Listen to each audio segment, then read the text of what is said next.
안녕하세요. 책 읽어주는 수경 낭자입니다. 오늘은 건성, 같은 운명, 다른 태도. 우리는 살면서 계속 옳은 선택을 해야 한다. 읽어드리겠습니다. 대학 공부 자체는 어렵지 않았다. 국가 유공자여서 국가에서 학비를 다 대주니 생활비만 내가 충당하면 됐다. 다만 내 몸 상태로는 혼자 생활하기 어려웠기 때문에 사귀던 여자친구와의 결혼을 강행했다. 부모님의 엄청난 반대에도 흔들림 없이 날 간호하고 믿고 의지해준 아내가 어찌나 고마웠던지. 목숨이 붙어있는 한 아내를 반드시 행복하게 만들어주겠다고 결심했다. 그리고 웬만큼 힘든 일은 얼추 겪었으니 이제 고통을 두려워할 필요도 없다고 생각했다. 그런데 공부에 매진해야 할 처지에 아이가 생겼다. 처음에는 놀랐지만 감사한 마음으로 나았다. 대학교 2학년 때 아이 아빠가 되고 1년 뒤에 아이가 또 생겨 졸업하기 전에 낳았으니 졸업하기 전에 이미 나는 아이 둘 딸린 대책 없는 아빠였다. 원래는 교수가 되기 위해 유학을 가려 했지만 예상보다 일찍 내 가족의 가장이 됐으니 당장 취직부터 해야 할 형편이었다. 문제는 그때부터였다. 취직이 안 됐다. 생각해보라. 영문과 나온 사람들이 그렇게 많은데 왜 한 손 없는 영문과생을 뽑겠는가? 큰일 났다. 이 일을 어쩌지? 고민을 거듭하던 중 문득 목욕탕 때 경험이 생각났다. 그래, 목욕탕에서는 아무도 내가 손 없는 걸 신경 안 썼잖아. 내가 이 일 짓고 하지만 않으면 아무도 문제 삼지 않을 거야. 그때부터 사고나 국가유공자 얘기는 일절하지 않고 입사 지원 서류를 넣었더니 과연 곧 면접 보러 오라고 연락이 왔다. 애경이었다. 몇 분의 면접관 앞에서 기죽지 않고 실력 발휘해가며 면접을 잘 보고 있었다. 그런데 한 분이 입사 지원서를 보더니 자꾸 학생 맞냐고 물어보는 것이 아닌가. 맞다고 했더니 이번에는 왜 학생이 애가 둘이나 되냐고 물었다. 그때만 해도 대학 졸업하기 전에 다들 취직이 돼서 4학년 2학기 때는 수업도 거의 안 들었는데 나만 취직을 못하고 면접을 보고 있는데다 아이까지 있으니 불량 학생인 줄 알았던 모양이다. 적당히 둘러댈 말도 없고 그러기도 싫어서 할 수 없이 고백을 했다. 사실 제가 좀 다쳤는데 혼자 생활할 수 없어서 바로 결혼을 했고 살다 보니 아이가 생겼습니다. 이렇게 말한 다음 용기를 내서 되물었다. 그런데 아이 있는 게 업무에 지장을 줍니까? 아닙니다. 그럴 리 있나요? 그냥 왜 아이를 일찍 낳았는지 궁금해서 물어봤어요. 그런데 어디를 다쳤습니까? 손을 다쳤습니다. 그때까지 다리 위에 멀찍이 놓여있던 손을 보며 면접관들이 의아해했다. 손? 괜찮은데? 예, 괜찮아 보이는데 이게 의수거든요. 그게 의수예요? 그 순간 면접은 중단되었다. 면접관들은 내 손만 쳐다보면서 더 이상 어떤 질문도 하지 않았다. 매번 이런 반응이었다. 급기야 부모님 모시고 편히 살라는 위로 아닌 위로를 들으며 적석에서 낙방 통보를 받고 나오자니 속에서 천불이 끓었다. 사랑하는 아내와 아무것도 모르는 아이들은 어떡하란 말인가. 아빠를 선택해서 태어난 것도 아닌데 얘들은 무슨 죄가 있나.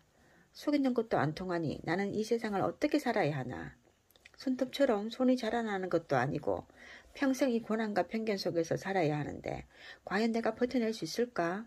자신이 없었다. 걷기야 전철역에서 나쁜 마음을 먹으려는 순간 누군가 꾸짖는 소리가 들렸다. 야, 서완아, 너 그러면 안 되지. 너 혼자 편하자고 그런 나쁜 생각을 하냐? 그러면 천사 같은 내 아내는 어쩌고 내가 낳아놓은 애들은 어떡하라는 거냐? 하늘의 계시인지 내 마음속 목소리였는지 모르겠다. 여하튼 그 소리를 듣고 나니 강한 책임감이 느껴지면서 이대로 물러나면 안 되겠다는 생각이 들었다. 그 길로 전철표를 내던지고 애경그룹 면접장까지 뛰어가서 남아있는 면접관들을 몰아붙였다. 모집 공고에는 분명 국가유공자에게 10점 가산점을 한다고 해놓고 정작 이렇게 홀대해도 되는 거냐. 면접 보다 말고 중간에 탈락시킨 것은 불공평하지 않은가. 두 손 있다고 해서 양손으로 글씨 쓰는 것도 아닌데 한 손 없는 게 무슨 대수냐. 앞으로 나처럼 상처 있고 힘들어하는 사회적 약자가 온다면 최소한 내가 했듯이 대하지는 말아달라. 무슨 행패라도 부릴까 깜짝 놀랐던 면접관들은 내 말에 아무 대꾸 못하고 듣고만 있었다. 그런데 인사를 하고 돌아서려던 찰나 누군가가 나를 불러 세웠다. 잠깐만요. 돌아보니 아까 내게 부모님 복량이나 잘하라던 여성 면접관이었다. 그것이 바로 애경그룹의 수장인 장영신 회장님과의 첫 만남이었다. 지금은 때때로 전화 통화하고 안부 여쭈는 편한 사이가 됐지만 그때만 해도 그분이 회장인 줄 몰랐다. 오히려 날 떨어뜨린 사람이니 첫 만남치곤 대단히 기분 나쁜 조우였던 셈이다. 그런데 그분이 날 다시 불러앉혔다. 돌이켜보건대 오너들은 보는 눈이 다른 모양입니다. 아, 왠지 저놈은 배짱있어 보인다 하는 판단이랄까? 그리고 내 말대로 양손으로 글씨 쓰는 게 아니라면, 그리고 손이 아니라 머리와 가슴으로 일한다고 한다면 한 번 써봐도 좋지 않을까 생각했을 것이다. 내 월급이라 해봐야 얼마나 하겠는가. 그러니 믿지는 셈치고 써볼 필요도 있다고 생각하신 것 같았다. 하여튼 날 불안치더니 갑자기 이런 주문을 했다. 지금까지 쭉 하신 얘기 있지 않습니까? 그걸 영어로 해보세요. 아니, 내가 아무리 영문과를 나왔다 해도 화내며 나오는 대로 쏟아낸 얘기를 무슨 수로 영어로 하겠는가? 아, 이걸로 해야 하나 말아야 하나 고민하고 있는데 아까 전철역에서 들렸던 목소리가 다시 들렸다. 수아나, 그냥 해. 어차피 저 사람들은 못 알아들어. 그렇지. 당신은 해외여행도 자유롭지 않았고 영어를 잘하는 사람도 거의 없었다. 위기의 순간에 기막힌 생각을 해낸 나는 되는 대로 말하기 시작했다. 다행히 나는 영어를 잘하는 편이었다. 결혼하고 대학에 갔으니 남들처럼 미팅을 했겠는가, 친구들과 어울려 놀았겠는가, 그저 공부밖에 안 했으니 인기엉변으로 둘러대는 영어 발표라 해도 제법 들어줄 만했을 것이다.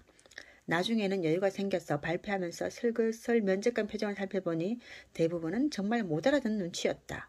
그런데 가운데 있던 면접관, 날 부른 분은 아까의 굳은 표정과 달리 얼굴이 환하게 펴지기 시작했다. 나중에 알았지만 장영신 회장은 외국 유학을 해서 영어를 꽤 잘하는 분이었다. 다행히 내 영어가 이상하지 않았는지 그분 얼굴에 화색이 돌았고 나는 다음날 합격 통지서를 받았다. 면접관들이 3대3으로 판단이 갈리자 장년신 회장이 최종으로 손을 들어주었다고 했다. 내가 신앙인이라 해도 그날 내게 들렸던 두 분의 목소리가 하늘에 계시라고 장담할 수는 없다. 내 마음속에 또 다른 내가 외친 것인지 또 모른다. 여하튼 그때 내가 나쁜 결심을 해서 전철에 뛰어들었거나 한강에 몸을 던졌으면 어떻게 됐을까? 죽거나 다치거나 둘 중 하나였을 것이다. 그런데 나는 철로에 뛰어드는 대신 면접장에 뛰어들어가 다시 부딪혔다.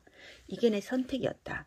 눈앞으로 뛰어드는 대신 뒤돌아 뛴 덕분에 난 어엿한 직장인이 될 수 있었다. 누군가 그랬다. 대학 중에서 가장 좋은 대학은 들이대라고. 우스갯소리지만 뼈있는 농담이다. 우리는 살면서 계속 좋은 선택을 해야 한다. 설령 결과가 내 뜻대로 되지 않더라도 일단 내가 옳다고 생각하는 대로 밀어붙여보고 안 되면 나오면 된다. 그런데 미리 지레짐작해서 포기하면 기회 자체가 주어지지 않는다. 이런 생각을 비교적 일찍 하게 된 것을 보면 젊은 나이에 큰 사고를 겪는 바람에 어려서 철이 들었던 것 같다. 거기다 아이들은 덜컥 낳아놨으니 4인 가족을 책임져야 했고 그 책임감이 나를 옳은 선택을 하도록 떠밀었던 것이 아니었나 싶다. 졸작 모티베이트를 출간하고 나서 KBS 아침마당에서 날 부르기에 이 이야기를 주르륵 했다. 그때는 KTF 부서장 신분이어서 TV에 나가는 게 조심스러웠다. 또 아침마당은 생방송인데 실수라도 하면 무슨 망신이겠는가. 하지만 PD의 끈질긴 설득 끝에 출연을 결심했다. 다행히 방송 반응도 좋았고 방송 후에 감명받았다고 연락하는 분도 적지 않았다. 많이 긴장했지만 결국 출연하길 잘했다는 뿌듯함이 절로 생겼다. 그때 주저하던 나를 기어코 카메라 앞에 세운 PD에게 한참 만에 다시 연락이 왔다. 강연 백도시라는 신규 프로그램을 맡게 됐는데 나더러 1회 첫 번째 강연자로 나서달라는 것이었다. 파일럿 프로그램이라 첫 반응이 굉장히 중요한데 프로그램을 구상하면서부터 계속 머릿속에 떠나지 않던 사람이 나였다고 했다. 아유, PD님이 시키면 무조건 나가야죠. 그렇게 시작된 프로그램은 정규 프로그램으로 자리 잡았고 좋은 시간대로 옮겨서 희망을 주는 사연을 많이 들려주고 있다. 내 짧은 인생을 놓고 한번 생각해보자. 누구에게나 위기는 닥친다. 그러나 그 위기를 대하는 태도나 자세에 따라 결과는 엄청나게 달라질 수 있다. 사고를 당할 때만 해도 내 얼굴이 TV에 나오리라고는 꿈에도 생각하지 못했지만 지금은 여기저기서 불러주는데 시간이 없어서 고사할 정도가 됐다. 내가 어떻게 했기에 이렇게 됐는지 새삼 신비스러울 때도 있다. 복이 많은 것은 분명하지만 복만 가지고 될 일은 아니다. 결국 결론은 단순하다. 매 순간 올바른 선택을 하는 것이다. 이걸 하면 결과가 좋아질 거야 라는 영리한 계산이 아니어도 된다. 내가 떳떳하고 옳다고 생각하는 바를 따르면 된다. 작은 선택이어도 좋고 당장 좋은 결과가 나오지 않는다 해도 의기소침할 필요 없다. 긴 인생을 놓고 보면 어제와 오늘의 선택이 사여 당신을 좀 더 오른쪽으로 이끌어 주었음을 알게 될 터이니.